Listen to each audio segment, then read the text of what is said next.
อเมื่อบ้านไปดิมึง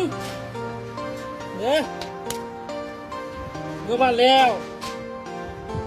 ต้องยังไงที่กูเลี้ยงนี่ละยินบ่มึงนี่อย่างน้อยมึงออกลูกแล้วเมื่อบ้านแล้วบอกยังไงนี่ให้เขาตีมึงเด้อมึงบอกนี่ให้เขาตีมึงคิดดูสินี่ให้เขาตีมึงเขาควักยังไงได้บ่เลี้ยงมาแต่น้อยๆนี่บ่ยากเด้อมึงบอกซื้อว่าเมื่อบ้านแล้วมีจักรนี่แล้วบ้านนี้มึงบอกต้องให้บางพี่น้องมันให้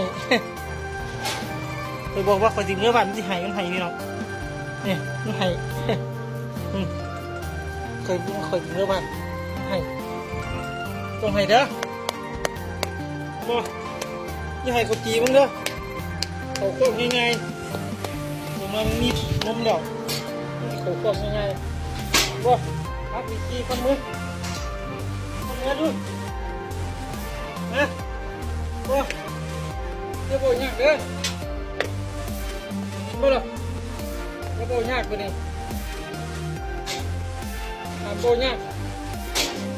บ่เขาตีได้ทีจากแล้วปั่นนี่เพียงมาทีน้อยๆบอกยังไงบ่สิกี่เดือนมึงก็คลอดลูกแล้วเนี่ยบอกยังไงจับมึงแล้วกี่แล้วกี่ซ้ำนี่ละมาตีมึงเลยเด้อดูสิตีมึงเหรอตีมึงมาบ่เนี่ยเขาตีมึงเลยเด้อมาเรียกมันมาเต้นหน่อยพี่น้องตรงยังไงมาหรอยังไง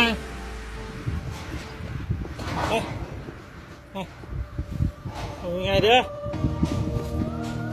เรียกมันมาเต้นหน่อยสิเรียกมันมาเต้นน้อยเต้มาอยู่ฟาร์มนี่ทำไมพี่น้องบอกง่ายก็มูคนตัวอื่นแล้วตัวอื่นจับอะไรที่พี่น้องตัวอื่นจับอะไร